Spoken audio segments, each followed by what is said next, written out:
ಹೌದು, ಎಲ್ಲಾ ಗೃಹಲಕ್ಷ್ಮಿ ಮಹಿಳೆಯರಿಗೆ ಇಲ್ಲಿ ಮತ್ತೊಂದು ವಿಡಿಯೋಗೆ ಸ್ವಾಗತ ಸುಸ್ವಾಗತ.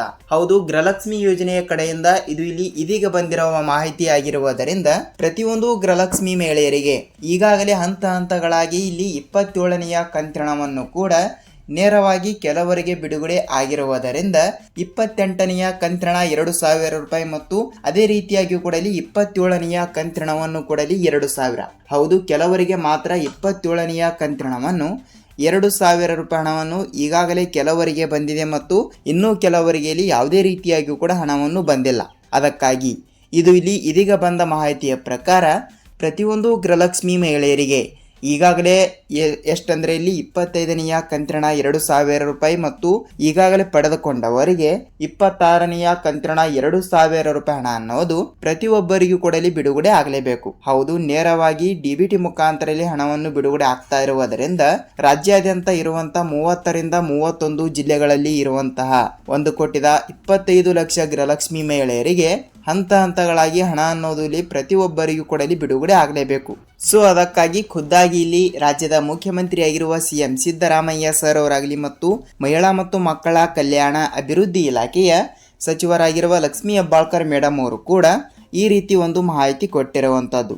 ಹೌದು, ನೇರವಾಗಿ ಯಾವ ಜಿಲ್ಲೆಗಳಿಗೂ ಕೂಡ ಇವತ್ತು ಕೂಡ ಇಲ್ಲಿ ಹಣವನ್ನು ಬಿಡುಗಡೆ ಆಗ್ತದೆ ಮತ್ತು ಪ್ರತಿಯೊಬ್ಬರಿಗೂ ಕೂಡ ಒಂದು ನೇರವಾಗಿ ಒಂದು ಭರ್ಜರಿ ಗುಡ್ ನ್ಯೂಸ್ ಕೊಟ್ಟಿರುವುದರಿಂದ ಪ್ರತಿಯೊಂದು ಗೃಹಲಕ್ಷ್ಮಿ ಯೋಜನೆಯ ಕಡೆಯಿಂದ ಹಣವನ್ನು ಪಡೆದುಕೊಳ್ಳುವ ಪ್ರತಿಯೊಬ್ಬರಿಗೂ ಕೂಡ ಇವತ್ತು ಕೂಡ ನೇರವಾಗಿ ಯಾವ ಜಿಲ್ಲೆಗಳಿಗೂ ಸಹಿತ ಇಲ್ಲಿ ಹಣವನ್ನು ಬಿಡುಗಡೆ ಆಗ್ತಾ ಇದೆ ಅಂತ ಇಲ್ಲಿ ಅದನ್ನು ಕೂಡ ಸ್ವಲ್ಪ ನಾವು ತಿಳಿದುಕೊಳ್ಳುತ್ತಾ ಹೋಗಬಹುದು. ಹೌದು ವೀಕ್ಷಕರೇ, ಈ ಎಲ್ಲದರ ಬಗ್ಗೆ ಮಾಹಿತಿ ಏನು ಬಂದಿದೆ ಮತ್ತು ಅದೇ ರೀತಿಯಾಗಿ ಕೂಡ ನಿಮ್ಮ ಜಿಲ್ಲೆಗಳಿಗೂ ಕೂಡ ಯಾವ ಜಿಲ್ಲೆಗಳಿಗೂ ಕೂಡ ಇಲ್ಲಿ ಪ್ರೆಸೆಂಟ್ ಆಗಿ ಹಣವನ್ನು ಬಿಡುಗಡೆ ಮಾಡ್ತಾ ಇದ್ದಾರೆ ಅಂತ ವೀಕ್ಷಕರೇ ನಾವು ಅದನ್ನು ಕೂಡ ಸ್ವಲ್ಪ ತಿಳಿದುಕೊಳ್ಳುತ್ತಾ ಹೋಗಬಹುದು. ಹೌದು, ಈ ಎಲ್ಲದರ ಬಗ್ಗೆ ಮಾಹಿತಿ ಏನು ಬಂದಿದೆ ಏನು ಇಲ್ಲ ಅಂತ ನಾವು ಸಂಪೂರ್ಣವಾದ ಮಾಹಿತಿಯನ್ನು ತಿಳಿದುಕೊಳ್ಳುತ್ತಾ ಹೋಗೋಣ. ಹೌದು ವೀಕ್ಷಕರೇ, ಈ ಎಲ್ಲದರ ಬಗ್ಗೆ ಮಾಹಿತಿ ಏನು ಬಂದಿದೆ ಏನು ಇಲ್ಲ ಅಂತ ತಿಳಿದುಕೊಳ್ಳೋಕ್ಕಿಂತ ಮುಂಚೆ ಇಲ್ಲಿ ನೋಡಿ, ನಿಮ್ಮಲ್ಲಿ ಒಂದೇ ಒಂದು ರಿಕ್ವೆಸ್ಟ್ ಏನೆಂದರೆ ನೀವು ಕೂಡ ಇಲ್ಲಿ ಗೃಹಲಕ್ಷ್ಮಿ ಯೋಜನೆಯ ಕಡೆಯಿಂದ ಹಣವನ್ನು ನೀವು ಕೂಡ ಇಲ್ಲಿ ಪಡೆದುಕೊಳ್ತಾ ಇದ್ರೆ ನಿಮಗೆ ಈ ಒಂದು ಮಾಹಿತಿ ಗೊತ್ತಿರಬೇಕು.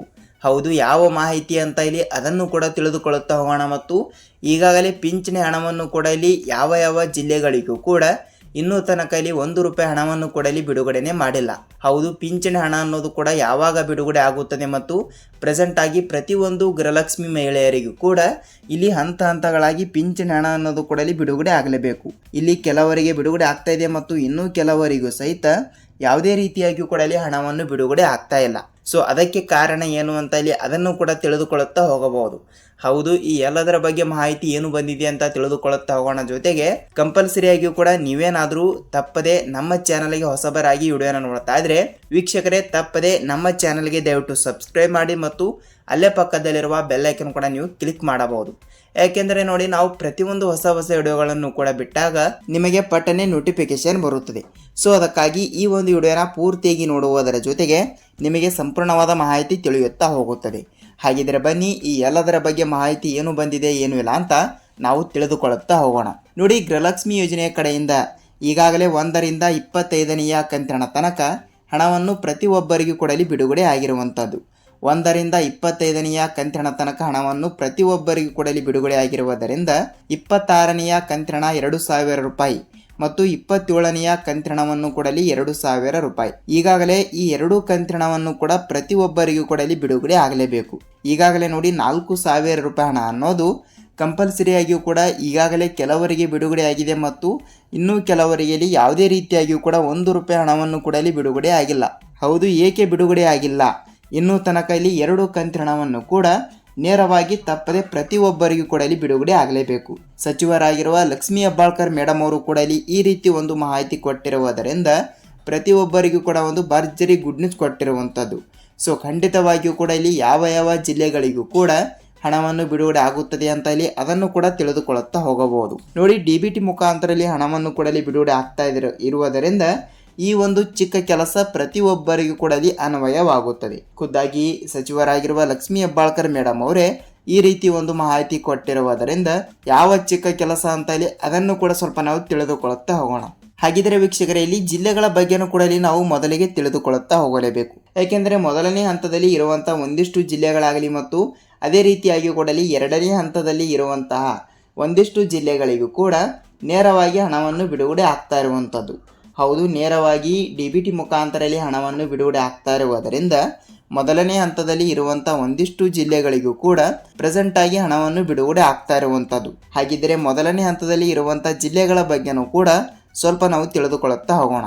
ನೋಡಿ, ಜಿಲ್ಲೆಗಳು ಕೂಡ ಈ ರೀತಿ ಇರುವ ಪ್ರಕಾರ ಬೀದರ್ ಜಿಲ್ಲೆ, ವಿಜಯಪುರ ಜಿಲ್ಲೆ, ಗುಲ್ಬರ್ಗಾ ಜಿಲ್ಲೆ, ಬಾಗಲಕೋಟೆ ಜಿಲ್ಲೆ, ದಾವಣಗೆರೆ ಜಿಲ್ಲೆ, ರಾಯಚೂರು ಜಿಲ್ಲೆ, ಯಾದಗಿರಿ ಜಿಲ್ಲೆ, ಶಿವಮೊಗ್ಗ ಜಿಲ್ಲೆ, ಕೊಪ್ಪಳ ಜಿಲ್ಲೆ, ಬಳ್ಳಾರಿ ಜಿಲ್ಲೆ, ಮಂಗಳೂರು ಜಿಲ್ಲೆ, ಮಂಡ್ಯ ಜಿಲ್ಲೆ, ಹಾಸನ ಜಿಲ್ಲೆ, ಹಾವೇರಿ ಜಿಲ್ಲೆ, ಚಿತ್ರದುರ್ಗ ಜಿಲ್ಲೆ, ತುಮಕೂರು ಜಿಲ್ಲೆ, ಚಿಕ್ಕಬಳ್ಳಾಪುರ ಜಿಲ್ಲೆ, ಮಂಗಳೂರು ಜಿಲ್ಲೆ, ಮಂಡ್ಯ ಜಿಲ್ಲೆ ಮತ್ತು ಚಾಮರಾಜನಗರ ಜಿಲ್ಲೆ.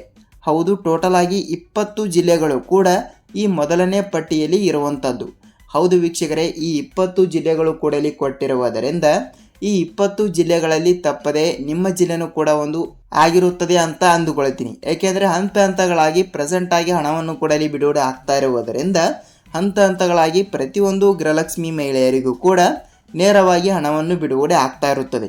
ಈ ರೀತಿ ಹಂತ ಹಂತಗಳಾಗಿ ಹಣವನ್ನು ಬಿಡುಗಡೆ ಆಗ್ತಾ ಇರುವುದರಿಂದ ಪ್ರತಿಯೊಬ್ಬರಿಗೂ ಕೂಡ ಒಂದು ಭರ್ಜರಿ ಗುಡ್ ನ್ಯೂಸ್ ಅಂದರೆ ತಪ್ಪಾಗಲ್ಲ. ಸೊ ಅದಕ್ಕಾಗಿ ನಿಮ್ಮ ಜಿಲ್ಲೆನೂ ಕೂಡ ಯಾವುದು ಅಂತ ನೀವು ನಮಗೆ ತಪ್ಪದೇ ತಿಳಿಸಬೇಕು.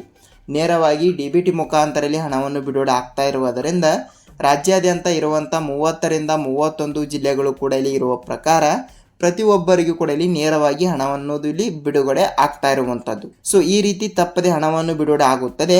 ನೀವು ಯಾವುದೇ ರೀತಿಯಾಗಿಯೂ ಕೂಡ ಇಲ್ಲಿ ಭಯಪಡುವ ಅವಶ್ಯಕತೆ ಇಲ್ಲ. ಖಂಡಿತವಾಗಿಯೂ ಕೂಡ ತಪ್ಪದೆ ಹಣವನ್ನು ಪಡೆದುಕೊಳ್ಳುತ್ತೀರಿ. ಖಂಡಿತವಾಗಿಯೂ ಕೂಡ ನಿಮ್ಮ ಜಿಲ್ಲೆನೂ ಕೂಡ ಯಾವುದು ಅಂತ ನೀವು ನಮಗೆ ತಪ್ಪದೆ ತಿಳಿಸಬೇಕು. ಹೌದು, ಇದಿಷ್ಟು ಗೃಹಲಕ್ಷ್ಮಿ ಯೋಜನೆಯ ಕಡೆಯಿಂದ ಮಾಹಿತಿಯಾಗಿರುವುದರಿಂದ ಕಂಪಲ್ಸರಿಯಾಗಿಯೂ ಕೂಡ ಈ ಒಂದು ಚಿಕ್ಕ ಕೆಲಸ ಎಲ್ಲರಿಗೂ ಕೂಡ ಇಲ್ಲಿ ಕಡ್ಡಾಯವಾಗಿರುವಂಥದ್ದು. ಹೌದು ವೀಕ್ಷಕರೇ, ಯಾವ ಚಿಕ್ಕ ಕೆಲಸ ಅಂತ ನೀವು ಕೇಳ್ತಾ ಇದ್ರೆ ನೋಡಿ, ಖಂಡಿತವಾಗಿಯೂ ಕೂಡ ತಪ್ಪದೆ ನಿಮ್ಮ ಬ್ಯಾಂಕಿಗೆ ನೀವು ಒಂದು ಸಲ ಭೇಟಿ ನೀಡಿ ತಪ್ಪದೆ ಈ KYC ತಪ್ಪದೆ ಮಾಡಿಸಬೇಕು. ಖಂಡಿತವಾಗಿಯೂ ಕೂಡ ಹೇಳ್ತಾ ಇದ್ದೀನಿ, ತಪ್ಪದೆ ನೀವು ಈ KYC ಮಾಡಿಸಿದರೆ ಮಾತ್ರ ನಿಮ್ಮ ಖಾತೆಗಳಿಗೆ ಇಲ್ಲಿ ನೇರವಾಗಿ ಹಣ ಅನ್ನೋದು ಪ್ರತಿಯೊಬ್ಬರಿಗೂ ಕೂಡ ಇಲ್ಲಿ ಬಿಡುಗಡೆ ಆಗ್ತಾ ಇರುತ್ತದೆ. ಸೊ ಖಂಡಿತವಾಗಿಯೂ ಕೂಡ ನಿಮ್ಮ ಜಿಲ್ಲೆನೂ ಕೂಡ ಇಲ್ಲಿ ಯಾವುದು ಅಂತ ನೀವು ನಮಗೆ ತಪ್ಪದೆ ತಿಳಿಸುವುದರ ಜೊತೆಗೆ ಈ ಒಂದು ಚಿಕ್ಕ ಕೆಲಸ ಎಲ್ಲರೂ ಕೂಡ ತಪ್ಪದೆ ಮಾಡಿಸಿ. ಖಂಡಿತವಾಗಿಯೂ ಕೂಡ ತಪ್ಪದೆ ಹಣವನ್ನು ಪಡೆದುಕೊಳ್ಳುತ್ತಾ ಹೋಗುತ್ತೀರಿ. ಹಾಗಿದ್ರೆ ವೀಕ್ಷಕರೇ, ಇಲ್ಲಿ ಗೃಹಲಕ್ಷ್ಮಿ ಯೋಜನೆಯ ಕಡೆಯಿಂದ ನಿಮಗೆ ಸಂಪೂರ್ಣವಾದ ಮಾಹಿತಿ ತಿಳಿದಿದೆ ಅಂತ ಅಂದುಕೊಳ್ಳುತ್ತೀನಿ. ಹಾಗಿದ್ದರೆ ಇಲ್ಲಿ ಪಿಂಚಣಿ ಹಣದ ಬಗ್ಗೆನೂ ಕೂಡ ಸ್ವಲ್ಪ ನಾವು ತಿಳಿದುಕೊಳ್ಳುತ್ತಾ ಹೋಗಲೇಬೇಕು.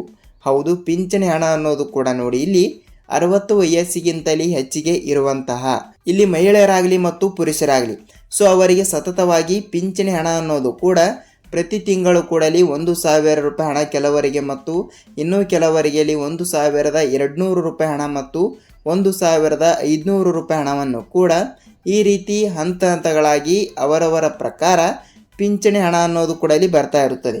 ಸೊ ಆದ ಕಾರಣ ಪಿಂಚಣಿ ಹಣ ಅಷ್ಟೇ ಅಲ್ಲ, ಇಲ್ಲಿ ಉಳಿದ ಅಂಗವಿಕಲರಿಗೆ ಕೊಡುವಂಥ ಹಣ ಆಗಲಿ ಮತ್ತು ಇಲ್ಲಿ ವಿಧವಾ ವೇತನವನ್ನು ಹಣವನ್ನು ಅವರಿಗೆ ಇಲ್ಲಿ ಬರ್ತಾ ಇರೋದಲ್ಲ, ಆ ಒಂದು ಹಣವನ್ನು ಕೂಡ ಈಗಾಗಲೇ 10ರಿಂದ 20% ಹಣವನ್ನು ಏರಿಕೆ ಮಾಡಿರುವ ಸರ್ಕಾರ ಇನ್ನೂ ತನಕ ಫಲಾನುಭವಿಗಳ ಖಾತೆಗಳಿಗೆ ಜನವರಿ ತಿಂಗಳಿನಲ್ಲೇ ಇಲ್ಲಿ ಕೆಲವರಿಗೆ ಹಣವನ್ನು ಏರಿಕೆಯಾಗಿರುವಂಥ ಹಣವನ್ನು ಬಂದಿದೆ ಮತ್ತು ಇನ್ನೂ ಕೆಲವರಿಗೆ ಇಲ್ಲಿ ಯಾವುದೇ ರೀತಿಯಾಗಿಯೂ ಕೂಡ ಹಣವನ್ನು ಬಂದಿಲ್ಲ. ಏಕೆ ಹಣವನ್ನು ಕೂಡ ಬಂದಿಲ್ಲ ಅಂತ ನಿಮ್ಮ ಪ್ರಶ್ನೆ ಆಗಿರುವಂಥದ್ದು. ಹೌದು, ಈಗಾಗಲೇ ಜನವರಿ ತಿಂಗಳಿನಲ್ಲಿ ಏರಿಕೆ ಆಗಿರುವ ಹಣವನ್ನು ನೀವು ಇನ್ನೂ ತನಕ ಪಡೆದುಕೊಂಡಿಲ್ಲ ಅಂದರೆ ನೀವು ಯಾವುದೇ ರೀತಿಯಾಗಿಯೂ ಕೂಡ ಇಲ್ಲಿ ಭಯಪಡುವ ಅವಶ್ಯಕತೆ ಇಲ್ಲ. ಏಕೆಂದರೆ ಇದೇ ಫೆಬ್ರವರಿ ತಿಂಗಳಿನಲ್ಲಿಯೂ ಕೂಡ ನಿಮ್ಮ ಖಾತೆಗಳಿಗೆ ತಪ್ಪದೆ ಪಿಂಚಣಿ ಹಣ ಏನಿದೆಯಲ್ಲ ಆ ಒಂದು ಹಣವನ್ನು ಕೂಡ ನೇರವಾಗಿ ನಿಮ್ಮ ಖಾತೆಗಳಿಗೂ ಸಹಿತ ಹಣವನ್ನು ಬಿಡುಗಡೆ ಆಗ್ತಾ ಇರುತ್ತದೆ. ಸೊ ಈ ರೀತಿ ತಪ್ಪದೆ ಪ್ರತಿಯೊಂದು ಪಿಂಚಣಿದಾರರಿಗೂ ಕೂಡ ನೇರವಾಗಿ ತಪ್ಪದೆ ಹಣವನ್ನು ಪಡೆದುಕೊಳ್ಳುತ್ತೀರಿ. ನೀವು ಯಾವುದೇ ರೀತಿಯಾಗಿಯೂ ಕೂಡ ಅಲ್ಲಿ ಭಯಪಡುವ ಅವಶ್ಯಕತೆ ಇಲ್ಲ. ಹೌದು, ಇದಿಷ್ಟು ಈ ದಿನದ ಮಾಹಿತಿಯಾಗಿರುವುದರಿಂದ ಪ್ರತಿಯೊಬ್ಬರಿಗೂ ಕೂಡ ಒಂದು ಭರ್ಜರಿ ಗುಡ್ ನ್ಯೂಸ್ ಅಂದರೆ ತಪ್ಪಾಗಲ್ಲ. ನೋಡಿ, ಇದಿಷ್ಟು ಈ ದಿನದ ಮಾಹಿತಿ ಮತ್ತು ನಾವು ಇದೇ ರೀತಿಯಾಗಿ ಕೂಡ ಮತ್ತೊಂದು ಅಪ್ಡೇಟ್ ಜೊತೆ ಮತ್ತೊಂದು ವಿಡಿಯೋದಲ್ಲಿ ಭೇಟಿಯಾಗೋಣ. ವೀಕ್ಷಕರೇ, ನಿಮಗೆ ಏನೇ ಡೌಟ್ ಇದ್ದರೂ ಕೂಡ ನೀವು ನಮಗೆ ಕಮೆಂಟ್ ಮೂಲಕ ನಿಮ್ಮ ಅನಿಸಿಕೆ ಅಂಡಲಿ ಅಭಿಪ್ರಾಯಗಳನ್ನು ತಪ್ಪದೇ ತಿಳಿಸಬೇಕು. ನಾವು ಮತ್ತೊಂದು ವಿಡಿಯೋದಲ್ಲಿ ಭೇಟಿಯಾಗೋಣ. ಅಲ್ಲಿಯ ತನಕ ಎಲ್ಲರಿಗೂ ಧನ್ಯವಾದ.